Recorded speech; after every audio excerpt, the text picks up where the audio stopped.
The whole time I was muted. Oh, okay. I rarely do that, but I did that this time. And that was a really good intro. Okay. So like an idiot, I messed it up. Okay. Starting over. Okay. Stop. I know. Annie, I was muted. I fixed it. I was just dumb. Okay.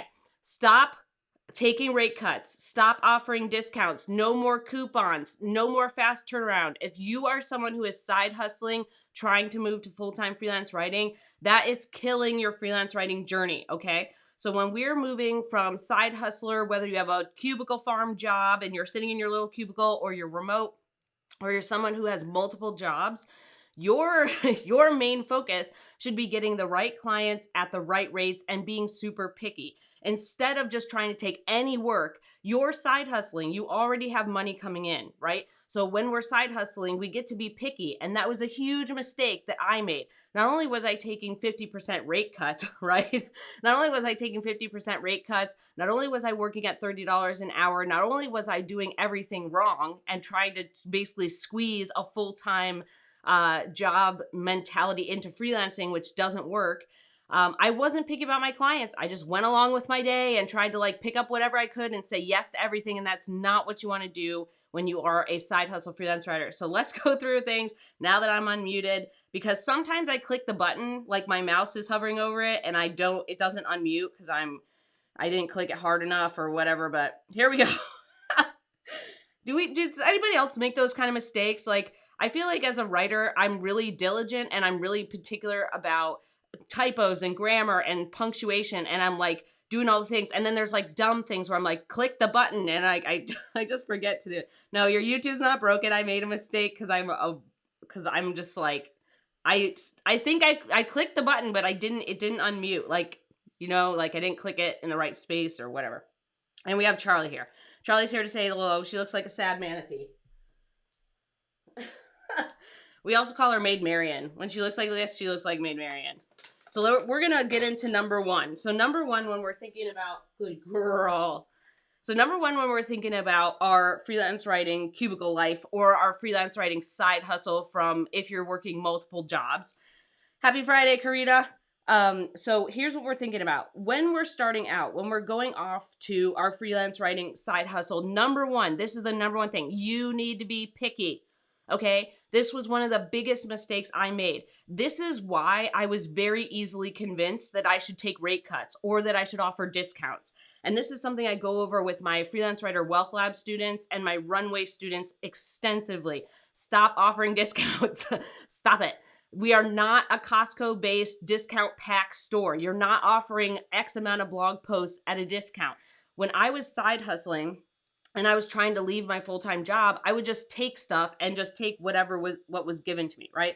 So you need to be picky. That means you need to spend more effort and time figuring out who your ideal client is. Who are the clients that make sense for you, right? And I walk my students through this process, right? So this is something where we go over like, I usually talk about this on the live stream, revenue ranges. Your clients, write this down, your clients need to make between at least 3 to 10 million if they're a startup, like a true startup, not a small business, a startup. At least 3 to 10 million. It could be more than that, but that's kind of the minimum viable client where they actually have a budget for content or marketing efforts, which is where us freelance writers live. Or if it's a mid-sized business or kind of like a traditional business, they need to make at least 5 to 50 million. And it could be more than that, but it's not less. So your clients, you need to check that revenue. So when I was starting out, I started out on the platforms, which was so dumb. And I just kind of applied to things like a job listing, right? I would get on there and I'd be like, oh, we're just kind of doing this now. We're applying to job listings. We're going over all this stuff and submitting cover letters, or, the client is asking for me to go at a lower rate, right? So the client's like, hey, you should take a 50% rate cut. And that's just like normal. That was normal that they're like, hey, if you want the work, you should get paid less, which is crazy. If I already have a full-time job, and my full-time job, for example, so when I got started out, it was like 31K, and I finished, like when I left my full-time job, it was like somewhere near 40. So I wasn't making like huge piles of money, like some people leave 6-figure jobs and then they go into freelance writing. I was, plodding along. I was okay. So when I was looking at it, I was like, oh, this is like a little bit more money than my full-time job, not realizing that what I should have been doing is doing recon on my clients, right? I should figure out, do they actually have a budget? Are we playing the same sport, instead of feeling like I'm inferior to my clients and that I should just do whatever they say, right? Kind of like a full-time boss, right? And a lot of times when we're side hustling, we just don't understand, sorry, that the freelance marketplace is so different. Sorry. We just don't realize that when we're freelancing, it's running a different type of business. So the most important thing is stop taking discounts, stop figuring that out. You need to figure out your clients, right? You need to actually be very picky. So not only do you need to shovel them down, or not shovel, but you need to like sift them down by revenue. You need to make sure that when you're looking at your clients, you are figuring out if that's like something you want to write in. And there's a couple different things I want to talk about. So niches for me are a good starting point because it gives people direction. Now, I do have students and I have talked to plenty of writers who are generalists. If you're a generalist, cool, go nuts. Use those revenue ranges as a way to cut down a bunch of interesting businesses that you want to work with, or figure out a bunch of publications you want to work with and send pitches. But a lot of times I meet writers who really struggle with the idea of like, who do I actually target? How do I learn the process? And figuring out those niches are a way to understand how to actually do the process. So when I'm talking about niches, I'm talking about industries. I'm not talking about types of writing. Because whenever I meet a writer who's like, I want to write case studies, I'm like, great, that's fantastic. What clients are you looking at? They're like, I don't know. Like, it's really hard for them to figure out what types of clients to target for case studies, because there's lots and lots of types of clients who use case studies. So it's easier to say, how do we combine your knowledge, expertise, interest, and experience into your niches, right? Knowledge, expertise, interest, and experience. So this could be past full-time jobs. It could be side hustle work. It could be topics that you've been researching for a while that you're just interested in. It could be a whole ton of stuff. Hey, good girl, you're doing great. So we want to combine those things to find your niches, right? So then we can just find lists of companies. If we have lists of companies, or if we have lists of publications in those niches, now we can start cutting down businesses by revenue, and we can start cutting down publications by the ones you actually want to write for. So that kind of gives us more direction. If you're someone who's a generalist, be free. Just use those revenue ranges to cut down on your right clients. Don't just go for anybody. Small businesses are usually not our clients. For me, I thought that when I started out, and this is another important thing, is that our we feel very small when we start out. We're like, I have no clips, no experience, right? No experience in freelance writing. You do have experience in other things in your life, whether that's job experience or life experience or things you've done, right? So yeah, it is not the same without sound. I definitely messed up in the beginning. It's been like more than a year since I made that mistake, but I did click the button. I really truly did. I thought it was unmuted. So when we were thinking about all of that stuff, your experience, we're going to cut down things by niches, right? We're going to put all of our stuff in there. And when we're starting out, we want to at least have direction in our business, right? We want to have at least some kind of direction, some kind of thing that's moving our business forward. So as we're moving from side hustler, or as we're kind of starting things up, we want to make sure that we're actually working for clients who are paying us well, because there's nothing like a side hustle where you have to work 10,000 hours just to make a little bit of money, right? Like, that's not going to work. As a side hustle freelance writer, you should be figuring out who's that client. Like, let me send some LOIs, letters of introduction. Let me send some pitches to magazines and figure out who's my right client, who's the one that makes the most sense for where I'm taking my business, and get those projects, right? Learn how to actually build your business the right way, because you kind of have a mini, a mini,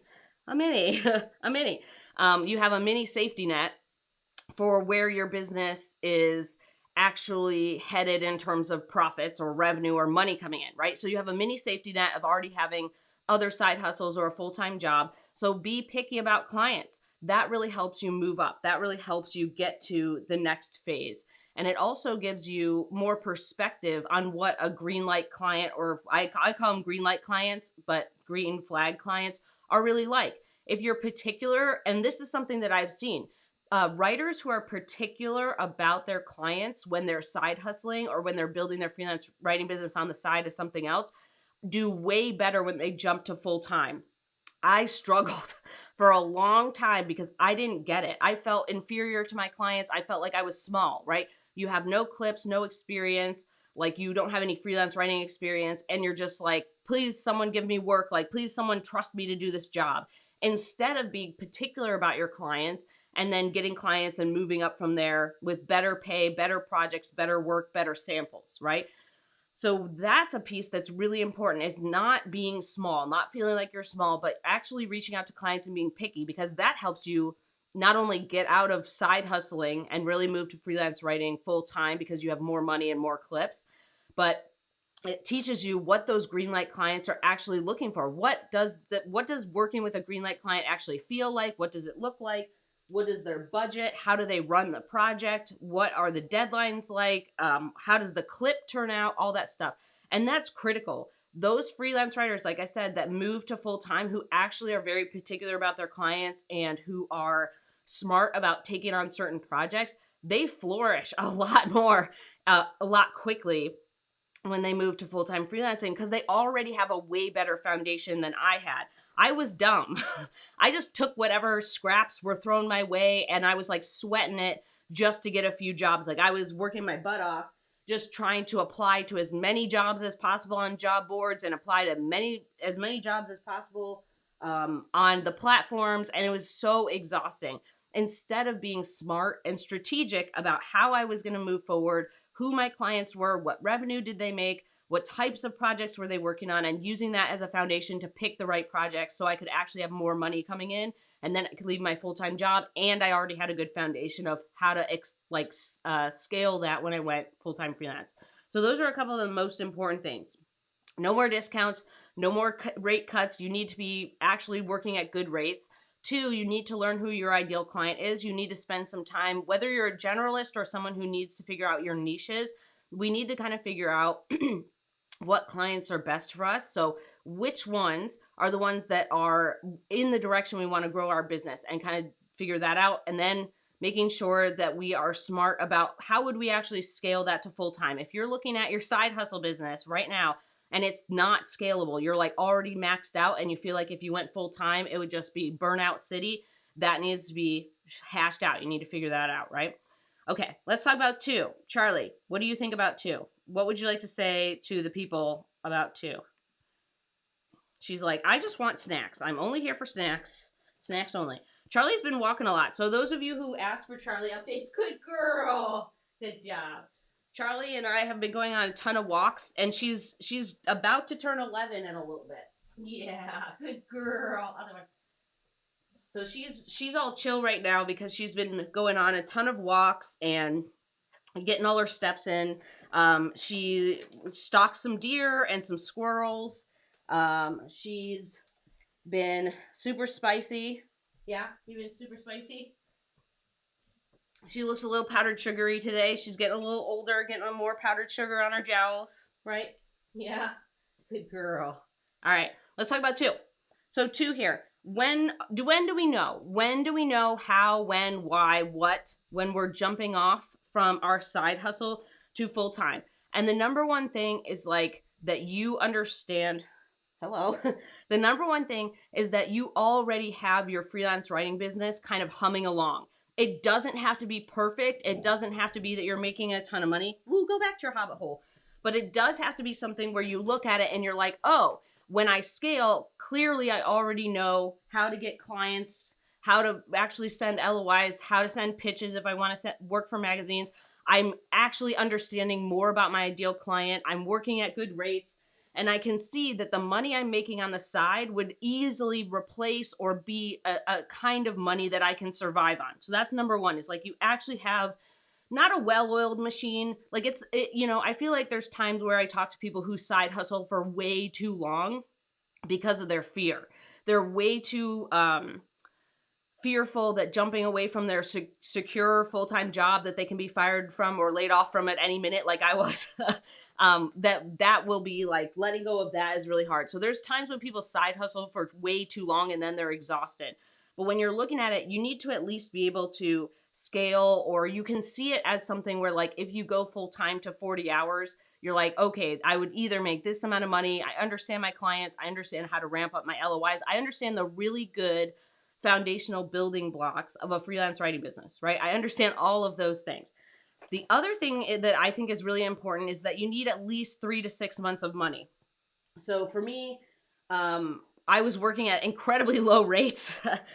I saved all my money. I saved all my money from my side hustle. And hold on. I saved all my money from my side hustle, and it took me a long time to save money because I was working at crazy low rates, right?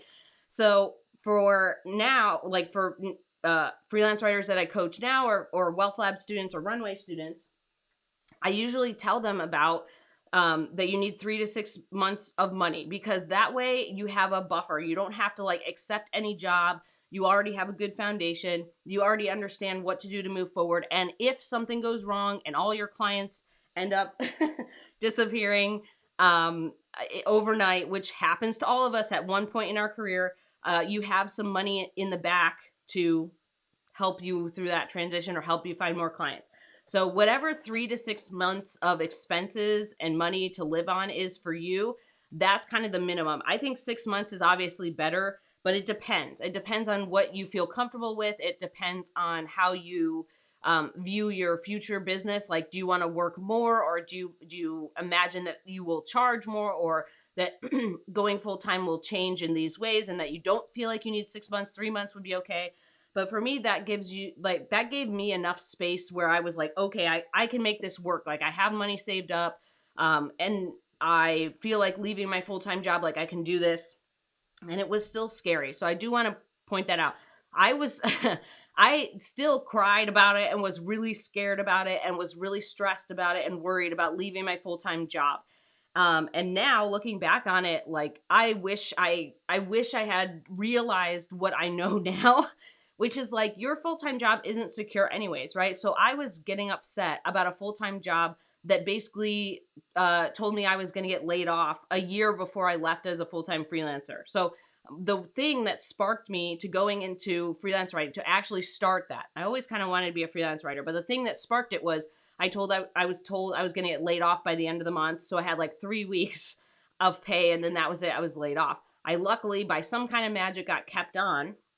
But in the next 15 months, when I left for full-time freelancing, I still was scared of leaving the job that I was about to lose, right?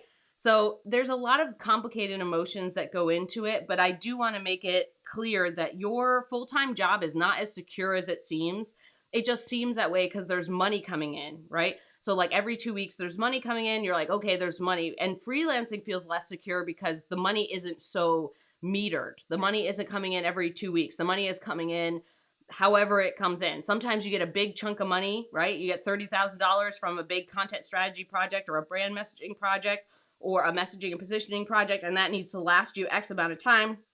Sometimes you have a retainer, right, where they pay you $2K a month, and that comes in by the middle of the month. Like, there's different versions of money coming in, right? So we get this sense of security from the money coming in rather than the job itself. That's kind of what I think is like, it's more about the money coming in that builds the security of the job rather than coming into work every day, right?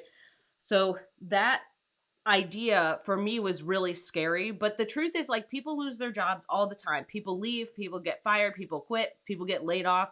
There's lots and lots of turmoil, right? Things happen. And so it's not as secure as it seems, right? Freelancing, it's like, as long as you till your garden, as long as you are doing your marketing, sending your LOIs and pitches, being diligent about the clients you pick up, paying attention to your business, actually, treating it basically like a farm. You are really nurturing the soil and the foundation of your business, you're going to be okay, right? As long as you're doing those things, right? So when you're thinking about 3 to 6 months of money, write that number down, figure out how that makes sense for you, what kinds of clients you need, right?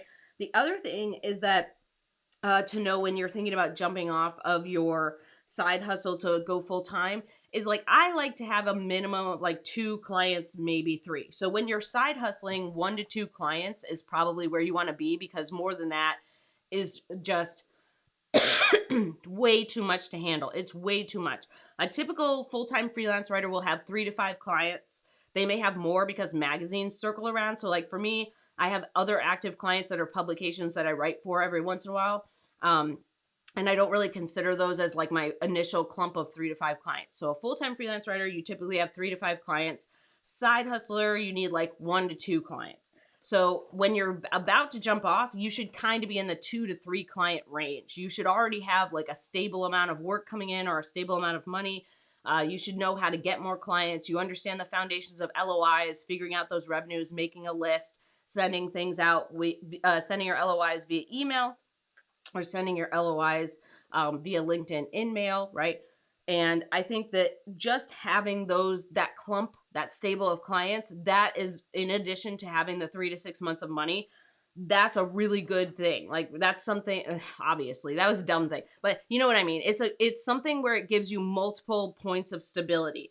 Not only do you have extra money in case something goes wrong, right? You have extra money in case something goes wrong, but you already have money coming in as well because you have active clients, right? So if you're thinking about jumping off, 2 to 3, kind of 2 clients is kind of your minimum. 3, you kind of want to be moving towards a third client by that point. And you want to make sure that you're kind of looking at the financial situation, looking at your deadlines, like how much work are you doing? You want to look at, is the work that you're doing right now taking all of your time, right? Can you actually fit in more clients? I think those things are really important too. So having that kind of minimum viable money and minimum viable clients, like 2 to 3, that really helps give you your freelance writing business a lot of stability, in addition to knowing that foundation of LOIs, figuring out your client lists, your niche or your niches, making sure that you can send everything via email or via LinkedIn in mail. Let's see. The other thing that we want to think about when we're going over jumping off of our side hustle is that you just have really good foundations. This is something I've already said, but I think this is something that can you go back to your hobbit hole? She's just over here like eating all the snacks. She's like licking my hand. So when you're kind of going into this, having good foundations, because when shit hits the fan, because shit will hit the fan when it happens. This happens to every freelance writer. At some point in your career, everybody ends all your contracts in the same month. There's some kind of like weird smell in the air and they're like, time to cancel contracts. It happens to everybody I know at least once. So if we know the foundations, right? If we know how to really do the marketing, if we've been marketing to fill our pipeline, if we have like warm leads that we can follow up with, and warm leads are just people who answered at LOI, potential clients who got on a call, or some kind of potential client that we've sent a proposal, contract, invoice to, that we can follow up with later. That foundational system of knowing how to get clients, knowing how to till kind of your warm leads, and knowing how to basically build more business, that is key. Because when shit hits the fan, those basic fundamentals come into play. Like that, you have to know how to do those cold. Like you have to have them down, because you got to do them at scale, right? So like if you're full-time freelancing and you're like, oh no, my contracts are ending, you got to be able to follow up on things. You got to be able to send more LOIs to plant more seeds. You have to be able to do that in a short period of time, right? You're usually in a place where you're like, okay, I've been tilling my soil. I've been tending my LOIs. I've been tending to the pitches I'm sending to magazines. I've been tending to these warm leads, but right now I don't have any projects. You need to be able to kind of scale that marketing piece up quickly. So knowing those foundations cold, and this is something that I teach in Runway, and I teach it way in depth in Freelance Writer Wealth Lab, but my Runway students are still, that's the funny thing, is like my Runway students are still working for dream clients. They're still scaling their marketing, right? So when we're getting that foundation together, right? That foundation is a key thing. That's the thing we keep coming back to when everything goes wrong, right? When COVID happened and all of my clients shut off the tap, that's where you got to go. You got to plant more seeds. You got to till the warm lead soil. So those things are really important to jumping off full time. You have to know the basics. You've got to know the things that bring in new clients, the things that build your business, the things that help you keep the business going. Karina says, do you recommend 2 packages, one with a single article included and the other as a retainer? No. So I don't recommend any packages at all. So the only time that I end up doing packages is a couple things. So for specific projects, So content strategy, brand messaging, brand identity, messaging, positioning, those types of projects, you have to have a minimum number of deliverables like to make that thing work. So you can't just do content strategy and pick random deliverables like you would another freelance project. So like if I have a content strategy project, I need a minimum of these 4 things to actually make the content strategy work versus someone saying like, I want 4 blog posts, a case study, and a white paper, but we could change the white paper out for like a huge guide, right? So like they're very different. So the only thing that I have those packages for, those are minimum viable things that need to be done. The other part about packages is that you are creating packages based on what your clients say. So for me, I would talk to a client about the project, we would do the project, and I don't offer like, the packages come from the demand and the explanations from your clients. So my packages are way different than other people's packages where they're just like, get 4 blog posts, right? Because that's catered to what my clients repeatedly say. So when you're getting on a lot of these client calls, they're like, I need 4 thought leadership, a guide, a case study, and this. And then you get another on another call, and then they say the same things. And they repeat themselves over and over and over again. Once you kind of get that repetitious kind of like they want the same types of content, then I would make a package because it's clearly based on the demand from your best clients or your ideal clients. Like they're repeating themselves. And that means that when you get a client who's in that niche or a similar type client and they're like, what do you recommend? You can recommend a package that you know works because all these other people are doing that type of content and it makes sense. Like it actually has been working for their brand. So those packages should not be just like random things. I know there's like a lot of package frenzy. I know this is a thing that I've talked about with students. I've talked about them with, coaching students or course students. And I know there's like a lot of package, what's like package palooza basically.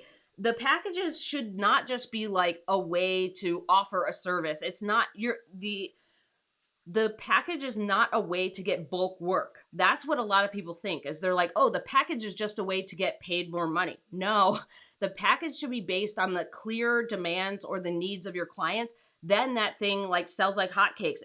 It's really easy to say, yeah, I've worked on this with other clients. This is why they're doing it. This is how they're doing it. Not giving away like, special ingredients, but telling them like why this content package would make sense. So it's based on data. It's based on true content, like ROI. It's actually working. ROI just means return on investment. So those like packages are not the way to just ramp it up. The only thing, like I would never offer a single article. I would never do something as a retainer. Like that's not going to bring any money in. You can't just, yeah, package palooza, Annie. You can't just like, one article is too small.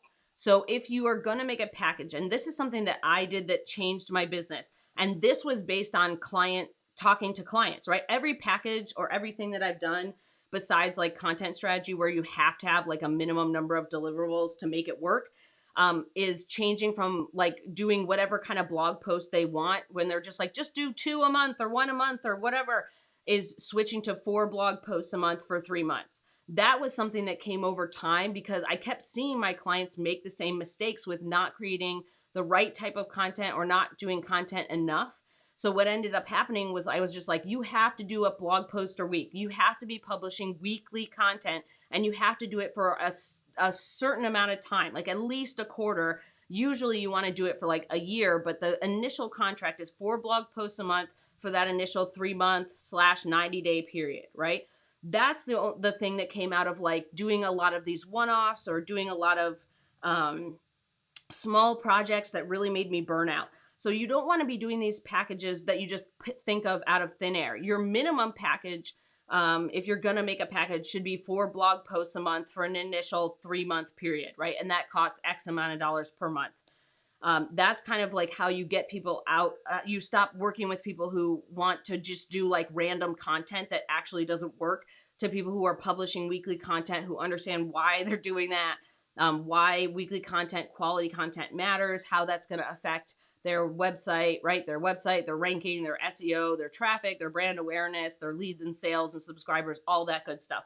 So you would never want to do a single anything. Like well, okay, let me take that back. You might do a single case study, you might do a single white paper, but those are already paying like way more than you would for a blog post. So I would never recommend a single article or a single press release or a single this. I have done those things, but a lot of times what we're kind of working on is long-term retainer work, like 3 months, 6 months, something like that. And especially when you're working with a new client, you want to make sure that you have like an initial 90-day period to understand, like, is this actually working for both of us? And the way to explain that is that the first month is like we're figuring it out. We're getting the ideas together. We're kind of getting the process in place. Month 2 is us refining the process. We're removing any issues. We're smoothing it out. And month 3 is like, is everything working? And usually when you explain it like that, it makes a lot more sense to your clients about why you're doing the 4 blog posts a month for a 3-month process.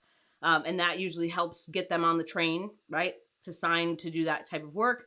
And it also makes sense because that's how it works. Like the it can take a long time for a blog to work, but a lot of times when we have it on our website, when our clients have it on their website, and they haven't updated their website in a while, just getting kind of Google to realize, right, that like new content is coming takes a while. So yeah, so you should not be doing one-offs. We should not be doing a single article. We should not be doing any kind of small work. Like a lot of times we wanted to be doing regular work on retainer basis, or like a larger project that's like 3 to 5 deliverables, or something that's like regular work.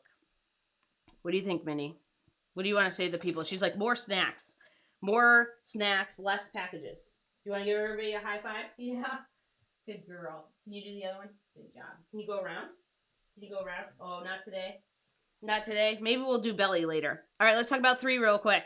If you feel like this has been helpful so far, give it a thumbs up. If you want to learn more about building a high-earning freelance writing business where your book's solid, subscribe. Let's talk about 3. Let's talk about growing your income fast. This is the thing that I mentioned before, right? The students that I've had, or the writers that I've seen in my 10 plus years who actually scale really quickly, is they have the foundations done, they know who their ideal client is, and they understand how to get more of their client, right? Those are the things that are really important. They're picky about who they work with. They're particular about who they work with in their freelance writing business. As they side hustle, they understand that they're like, hey, my time is at a premium, right? When you're side hustling, you don't have all the time in the world, right? You only have specific hours either before work or after work or on weekends or however your schedule shakes out. That you need to think of as a premium, right? That time is a premium thing. So that means it needs to be filled with premium work and premium clients, right? So the income fast, growing your income fast as you're transitioning from side hustle to full time, is getting those foundations together. You need to understand either niches, or if you're a generalist, at least be going after clients in those right revenue ranges, right? 5 million to 50 million for like a traditional mid-sized company, or 3 to 10 million for a startup. Small businesses are usually not our clients. So we need to kind of create lists, filter those out by revenue, send our LOIs, our letters of introduction, to businesses, or send pitches to magazines if you want to work to magazines. All of that needs to be as well-oiled a process as possible, right? That needs to be together.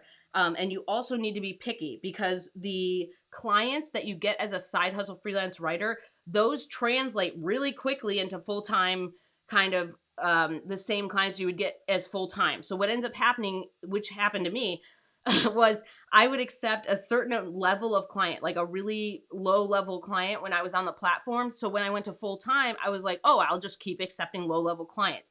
If you are side hustling and you are thinking of your time as a premium space, if you're thinking of your service as a premium a la carte Michelin-starred restaurant service, when you move to full-time and you add other clients, you're on that level. You're on that wavelength with those Michelin-starred, like green light clients, right? And that makes your business a lot easier to scale, right? You're making more money. You're working on cool projects. You have more stuff coming in. You understand exactly what you're looking for. And I call this your new pair of glasses. This is something I go over extensively with my runway students and my Wealth Lab students. But when you're looking to grow your income fast, right, you're actually looking to scale, that is built in your side hustle process. That's the recipe. The recipe is how you treat your side hustle business is how your full-time business starts out, right? So the growing your income fast part is literally related to like you treating your side hustle business as if you were working full time, as if you want premium clients, as if you want premium work, right? It's not just saying yes to everything. It's not just like absorbing all the stuff, right?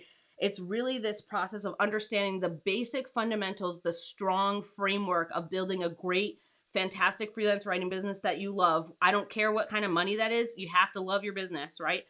So you have to learn those foundations. And then the next part is when you scale, when you go to full time, you already have this, your vision is already corrected with your new pair of glasses. So when you go full time, the scaling makes more sense. It's easier to find clients. You understand what work you're going after, and you don't make all the dumb mistakes I did. And you know what? I actually heard a quote the other day. There was a quote the other day that basically says one of the things that makes any business successful is that it's less about learning about success and more about avoiding pitfalls. And I thought that was super interesting because a lot of times when we're looking at this stuff, we're thinking that as freelance writers that we're like, oh, we just have to like do XYZ, right? We just have to we just have to make sure that we're getting paid this amount of money or we have this type of client or whatever. But it's really not about just all the markers for success, about all of these things. It's really about avoiding all these dumb mistakes that I ate the dum-dum fruit on every single time. Like I ate all the fruit from the dum-dum tree. I will tell you that all day long. So I didn't avoid the pitfalls. I fell in almost every single one. So the idea that yes, there's a lot of things that we can check on for success. There's a lot of things that help us take a side hustle, make our side hustle super great, and then move to like our gold star freelance writing business. But it's also about building that side hustle by avoiding all of the dumb mistakes, right? All of the things that then are a ripple effect into your full-time business, right? And it's harder to scale. It's harder to make more money because you didn't spend the time really honing in and sharpening the processes in your side hustle. So think about it that way, is like our side hustle is to avoid the pitfalls so that when we move to full time, everything is easier to move forward with. We can make more money quicker. We can work for better clients. We can set our schedule more. We have all these things in place, right? So when we're thinking about growing our income fast, really think about it as like a transitional period of time. So give yourself 6 months or a year. So like when you're transitioning, I'm saying after you leave your full-time job, 6 months to a year after you leave your full-time job, give yourself space to see how things are working out. So your initial month to 3 months of leaving your full-time job, right? Or leaving your other side hustles to be a full-time freelance writer, that's part of like the, oh my gosh, every day I'm doing this now. Like that's part of the adjustment period, the initial kind of like 3 months. And then like at 6 months, you're like, is everything working? What do I need to adjust? How are things going? And then by a year, you're like, okay, like we're kind of doing our stuff. We should always be monitoring our business, but by a year, you can say like, do I actually like this? Is this fun? Is this something I want to continue? Am I running the business the way I thought I would as a side hustler? Are there things that I would change? Like how would I update that for the coming year, right? So really kind of think of these as a transition period over the next year. So when I left my full-time job in June 2014, and then by June 2015, right? Basically by the end of 2015, I left all the platforms. Like by a year later, I was like, everything's messed up. I have to get out of here. And then like all these other things happened and I got off the platform. So for me, that initial like basically 18-month period, because like I said, I ate all the fruit from the dum-dum tree. I didn't know, I didn't realize like all the mistakes I was making, right? All of that stuff, that period of time really taught me a lot about what I should and shouldn't be doing. Should I be on the platforms? Should I get off the platforms? And I think that kind of, for people who didn't eat all the dum-dum fruit like I did, it should be kind of this 3-month period, 6-month period, and year period where you're kind of adjusting, seeing how things are going. How are your clients? How are you getting new clients? Are you actually doing your marketing? Are you actually doing all the fundamentals? Are you getting good clips? Are you happy with them? Like, are you happy with the work? Are you happy with your relationships, your contracts, your schedule? So kind of look at that as, it's not just about like leaving your full-time job and making a ton of money. People do that, but it doesn't mean that that's a marker for success. And I want to be very clear about that. Yes, making more money is fantastic, but it doesn't mean everything's going great. There's lots of times where people leave and they build a business they hate and then they have to burn it all down and start again. We don't want to build a business we hate as a side hustler, because once we do it full time, it's going to be a nightmare. So you want to make sure that when you're looking through stuff, yes, making money is great, but we also have a lot of other factors that make our business great or that we love in our business, that we need to pay attention to as we transition from side hustle to full time. Okie dokie. I hope that this has been helpful so far. I hope that when we're kind of looking at like me as a 30K, 30 to 40K cubicle farm dweller in my 9 to 5 to now building my 6-figure business and scaling everything, I hope that this makes sense. Is like, this is a period of transition time. It's also understanding that like I could have built a much better business if I had figured things out when I was side hustling, right? So basically, whenever I talk about my story, I think about 2019 Mandy. If I could have taken 2019 Mandy and transported her to when I was side hustling, that would have grown my business a lot better, because all the mistakes I made and all the dumb stuff I did was like, a lot of it was before 2019. I still do dumb stuff all the time. I still do dumb stuff all the time. Like this video where I started and it was muted because that's what happens sometimes, right? So I still do dumb stuff all the time. It's just that like I do a smaller percentage of dumb stuff. And 2019 to basically 2021 was when I started hitting 6 figures, right? So 2021 was my first 6-figure year. Well, it was the first time I hit 6 figures, and it that 2-year period was rocky, right? We had the start of COVID, we had all these things going on, and that was just like me having to learn from all these hard things. So if I could take 2019 Mandy and transport her back to when I started a side hustle, I would have already surpassed a ton of stuff way quicker. So think about this as like, we want to build our side hustle in a way that is sustainable and makes sense and works for us as a side hustle, because that's a really good indicator it'll work for us as full time, because we're just going to scale it up. When you're looking at your stuff, you are going to be scared. You're totally going to be scared leaving a full-time job for freelance. It's natural. Like, even if you made a ton of money, like this is something that is a mindset thing. Even if you made a ton of money, like even if you had a 6-figure side hustle, right? And you were leaving your full-time job, you'd still be scared about certain things. There's a lot of things when when you are transitioning into a different phase of your life, a different part of your business. But I do want to tell you that every time I thought I had to be ready, or every time I've taken a leap in my business, it worked out way better than I thought. Like, I used to catastrophize quite a lot. I don't as much anymore, but when I would catastrophize, I was like, everything's going to be terrible. But the deal is that every time I've tried something new or taken a big leap in my business, it worked out way better than I thought. So even if you're just looking at it financially, you're still going to be scared. You're still going to be worried. There's a lot of different things that come with leaving a full-time job or leaving something that you've known, right?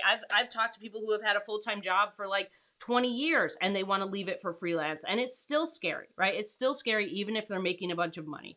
So I want you to understand that it's good to take a leap. It's good to try new stuff. And no matter how much money you have or how many clients, it's still going to be a little nerve-wracking, and that's okay. It just means we're getting out of our comfort zone. So I hope this has been helpful. I hope that this has, oh, go back to your hobbit hole. I hope that this kind of helps you see how to build your side hustle, how you can kind of go from a cubicle farm to being a full-time freelance writer. Good girl. Can you do a round for everybody? Can you do a round? Around? Oh, do you want to do belly? You want to do belly? Okay, good girl. Good job. I hope it helps you see that the good foundation part is critical to moving a side hustle into full-time freelance, and that those foundations, there's a reason why I really create a blueprint and a framework for my runway students and my freelance writer wealth lab students, so that they can take that and really scale it. Because without those foundational elements, without that framework, it's really hard to build a successful, your version of success, of course, successful, sustainable, burnout-free business, okay? And I know I've talked about this a bunch. So if you wanted to check out Runway, right now the Wealth Lab is closed. Right now I'm running my fall Wealth Lab class, but Runway is my 5-day fast track class. So in there, I give you all this stuff. Oh, woo. I give you all this stuff. I give you my LOI templates. I teach you the framework. I teach you part of the blueprint, like the main meaty bits of the blueprint, so you can scale your business, so you can move from side hustle to full-time freelance. I give you all the slides, all the examples, all the steps, and you get it in 5 days. So it's something that you can implement pretty quickly. It's stuff that teaches you what you really need to learn as a side hustler to understand how to scale up that business to full time, how to move in that right direction, whether that's picking niches or figuring out what types of clients work best for you. I teach you how to wear that new pair of glasses so you can figure out which clients are right for you. It's all in Runway. You can check it out, mandyellis.com/runway. And if you haven't gotten my free pricing guide, grab it. It's free, mandyellis.com/pricing guide. I include all the project prices. I'm updating it all the time based on the projects that freelance writers are asking for. It does include my content strategy packages, so those are all in there, as well as messaging and positioning. I don't know if brand messaging is in there, but I probably should add it. I think it is, but you can grab it. It's free, mandyellis.com/pricing guide. And I hope everybody has a good Friday. I hope this has been helpful. I hope it's something that you can return to as you move from side hustler to freelance, full-time freelance writer, to check in on like how things are going, or you can use it as a blueprint, right? As what do I need to be paying attention to as a side hustler in order to scale up to leave for full-time. All right, I hope everybody has a great Friday. I hope everybody, woo's wooey today. Do you want to come up and say hello to everybody? Here. Oh, she says no. She says she doesn't want to be picked up right now. I hope everybody has a good Friday. I hope everybody has a good weekend. It's been chilly here in Austin, which is really nice. But I hope it's sunny and beautiful where you are. And we'll see you next Friday. We're here every Friday at noon Central Time. Me and this goob right here who's licking my hands. And hope you have a great weekend. Bye.